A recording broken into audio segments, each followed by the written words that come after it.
Hello guys, welcome back to hacker सब। तो यार आज के इस वीडियो में हम देखने जा रहे हैं 13 कीवर्ड्स सी के अंदर जो कि काफ़ी इंपॉर्टेंट है। और इस वीडियो में मैं आपसे एक ऐसा क्वेश्चन पूछूंगा जो कि दिखने में तो आपको बेसिक सा लगेगा काफ़ी, लेकिन यार डायरेक्ट इंटरव्यू राउंड में उसका क्वेश्चंस आते हैं और 90% स्टूडेंट्स उसका जवाब नहीं दे पाते। तो यार ऐसा नहीं है कि अगर चीज़ें बेसिक्स सी हैं तो आप उसको इग्नोर कर दो, कहीं ना कहीं बेसिक में से ही क्वेश्चंस निकल के आते हैं। तो यार शुरू करते हैं। तो सबसे पहला जो कीवर्ड है वो स्विच है। स्विच कीवर्ड क्या होता है, उसमें हम स्टेटमेंट्स, उसमें हम कंडीशंस को चेक करते हैं कि जिससे हमारे पास कोई वेरिएबल है उसकी वैल्यू 5 है, 5 से कम है। तो जब कंडीशंस को चेक करते हैं जिसमें करते हैं वो है स्विच केस, स्विच स्टेटमेंट। ठीक है, ये स्विच केस यहाँ पे गलती से लिख दिया है, कोई बात नहीं। केस क्या होता है? केस होता है case statement is used when a block of statement has to be executed. मैं एक बार इसको आपको प्रोग्राम की हेल्प से भी दिखा दूंगा। यहाँ पे केस क्या होता है, जब आपको किसी भी स्टेटमेंट को एग्जीक्यूट करवाना होता है तब हम केस की हेल्प लेते हैं। और ये स्विच, केस, ब्रेक एक साथ यूज़ होता है इनका। ब्रेक जो होता है लूप्स में यूज़ होता है। ब्रेक क्या होता है? The break statement ends the loop immediately when it is encountered. जब आप ब्रेक का यूज़ करेंगे तुरंत आपका लूप ख़त्म हो जाएगा, लूप एग्जीक्यूशन ख़त्म हो जाएगा, लूप टर्मिनेट हो जाएगा। ठीक है, तो मैं एक बार प्रोग्रामिंग की हेल्प से एक प्रोग्राम बना के दिखा दूंगा आपको छोटा सा। बाकी हम डिटेल में पढ़ेंगे इसके बारे में, स्विच केस के बारे में।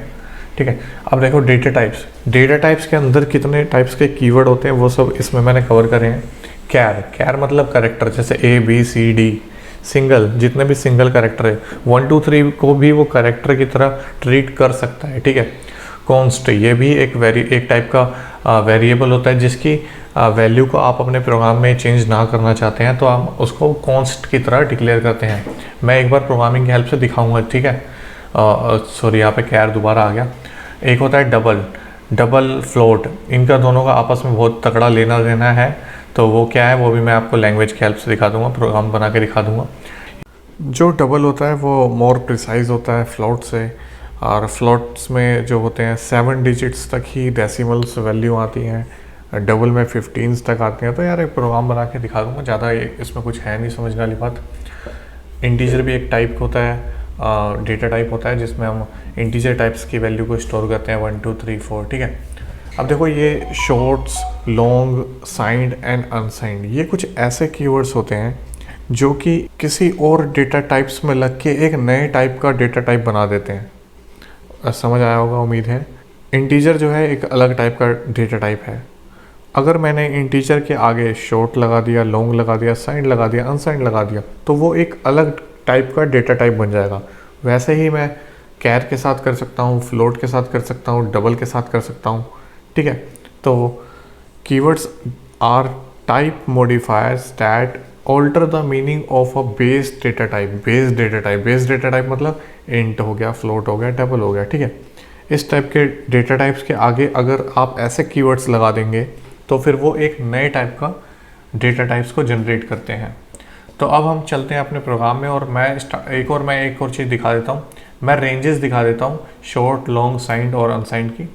क्या देखिए, शॉर्ट की जो रेंजेस हैं वो ये है, लॉन्ग की ये है, साइंड की ये है, अनसाइंड की ये है। ठीक है, रेंजेस मतलब इतनी ही वैल्यूज़ को वो स्टोर कर सकता है अपने अंदर। अब मैं आपको प्रोग्राम की हेल्प से जितनी भी चीज़ें अभी हमने समझी है, मैं एक बार छोटे छोटे से प्रोग्राम बना के आपको बस एग्जाम्पल के टाइप में दिखा देता हूँ ताकि आपको समझ आ सके।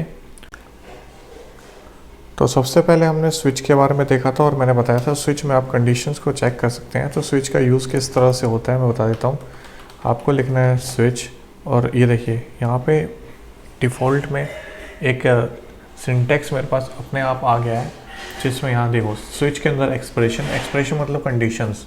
ठीक है, और केस मतलब कौन सा ब्लॉक आपको एग्जीक्यूट करवाना है। डिफ़ॉल्ट एक और नया कीवर्ड मैं भूल गया था इसका बताना। डिफ़ॉल्ट मतलब जो कोई भी केस अगर मैच नहीं करता है तो कौन सा स्टेटमेंट को एग्जीक्यूट करवाना है, एक और हमने कीवर्ड इसमें कवर कर लिया। और ब्रेक, ये भी एक कीवर्ड है, मतलब जब केस 1 अगर एग्जीक्यूट हो गया तो केस 2 में वो चीज़ ना चले जाए। अगर मैं एक प्रोग्राम बना के दिखाऊँ आपको। अच्छा, एक और बात मैं क्लियर कर देता हूँ, मैंने शायद पहले जो है गलत बता दिया था कि स्विच केस के अंदर आप वेरिएबल्स को तो चेक कर सकते हैं मगर वेरिएबल्स की रेंजेस को चेक नहीं कर सकते कि जैसे 10 से कम है या 3 से ज़्यादा है, 5 से कम है, वैसा नहीं। आप सिर्फ इतना चेक कर सकते क्या 3 है, तो क्या 5 है, क्या 2 है, क्या 6 है। ठीक है, डायरेक्ट वैल्यूज़ को चेक कर सकते हैं, उसकी रेंजेस को चेक नहीं कर सकते। किस तरह से, यहाँ पे एक वेरिएबल लिख लेना है आपको जिसकी वैल्यूज़ को आपको चेक करना है, और यहाँ पे केस में उसके वेरिएबल को यूँ लिखना है और कॉलन लगाना है, और यहाँ पे printf जो भी आपको स्टेटमेंट लिखनी है वो लिख देनी है। और यहाँ पे मैं इसके अंदर चाहता हूँ कुछ प्रिंट हो जाए, हेलो। ठीक है, तो ये मेरा प्रोग्राम जो है छोटा सा डन है। मैं एक बार यहाँ पे आई को int i is equals to 3 ले लेता हूँ और एक बार इसको रन करके दिखाता हूँ आपको। तो ये देखो अभी जो है वो, सॉरी यहाँ पे सेमीकोलन नहीं लगाया मैंने। तो अब मैं इसको रन करता हूँ, आप देखना क्या आउटपुट आता है। तो अब देखो अभी कुछ नहीं, आउटपुट नहीं आया क्योंकि जो मेरी वैल्यू है आई 3 है, 1 होगा तो ही हेलो आएगा। अब अगर मैं इसको 1 कर देता हूँ तो आप देख सकते हैं यहाँ पे हेलो आउटपुट आ गया। ठीक है, तो उम्मीद है यार समझ आया होगा आपको। अब चलते हैं अपने तो हमने कवर कर लिया switch, case, break, default, 4 keywords cover कर लिया। अब हम चलते हैं डेटा टाइप्स की तरफ। अब देखो सबसे पहला कीवर्ड, तो सबसे पहला जो डेटा टाइप हमने इसमें कवर कर ही लिया है, इंटीजर। इंटीजर एक डेटा टाइप है, इस तरह से आपको डिक्लेयर करना है। तो यहाँ पे देखो आप देख सकते हैं आप कि इंटीजर, कैरेक्टर और कॉन्स्ट इंट मैंने एक वेरिएबल लिया है और तीनों की वैल्यूज़ को मैं सिंपली डिस्प्ले करा रहा हूँ। किस तरह से आप यूज़ कर सकते हैं इसको, मैं अगर इसको रन करूँ तो आप यहाँ देख सकते हैं this is integer, this is character और दिस इज़ कॉन्स्ट टी। यहाँ पे टी मेरा आउटपुट आया कैरेक्टर। ठीक है, क्योंकि कैरेक्टर में मैंने टी ही लिखा है। अगर मैं यहाँ पे 0 या 4 लिख दूँ तो भी ये इसको कैरेक्टर ही ट्रीट करेगा, ये कोई नंबर नहीं है, इस पे आप अर्थमेटिक कैलकुलेशंस नहीं कर सकते हैं। ठीक है, ये एक तरह का रिप्रेजेंटेशन है, एक तरह का सिंबल है। ठीक है, तो अब कॉन्स्ट इंट की अगर मैं बात करूँ तो इसका क्या फ़ायदा है। इंट तो ये भी है मगर इसमें कॉन्स्ट लगाए तो इसको मैं चेंज नहीं कर सकता। अगर मैं देखो, अगर मैं बात करूँ आई इज इक्वल्स टू 4, तो अब 4 तो पहले से ही था।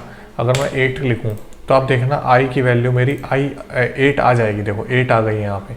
लेकिन अगर मैं यहाँ पे कॉन्स्ट वाली टी की बात करूँ, क्योंकि मैंने टी को 3 डिक्लेयर कर रखा है और टी जो है वो कॉन्स्ट है, लेकिन मैं कॉन्स्ट को चेंज नहीं कर सकता, तो एरर आ जाना चाहिए और एरर आ गया है। ठीक है, तो उम्मीद है यार समझ आया होगा आपको।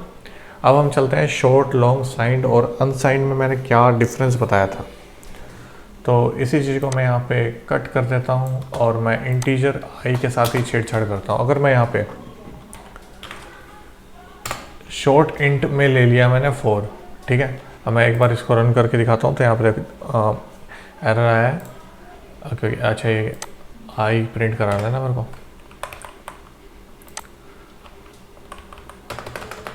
चलो ठीक है, इतना बहुत है। अब देखो दिस इज इंट 4। ठीक है, अब देखो अब मेरी जो शॉर्ट की रेंज थी, शॉर्ट की रेंज जो मैंने पीडीएफ में बताई थी आपको, वो थी, मैं यहाँ पे लिख देता हूँ आपको कमेंट करके, माइनस का 32768 से लेके प्लस का 32767। ठीक है, जस्ट एक पहले, बाकी प्लस में आओ।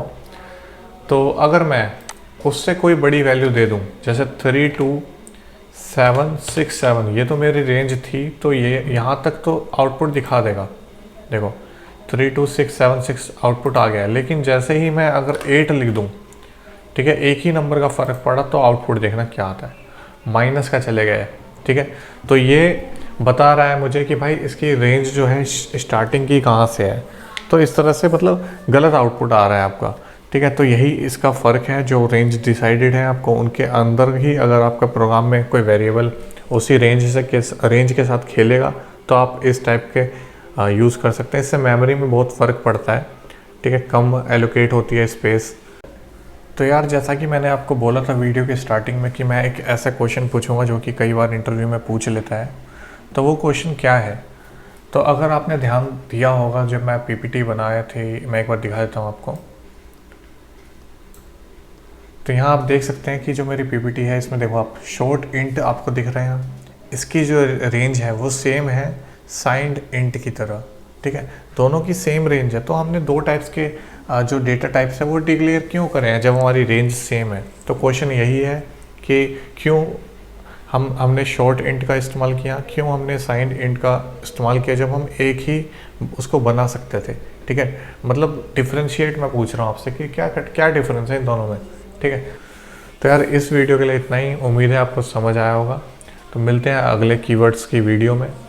धन्यवाद।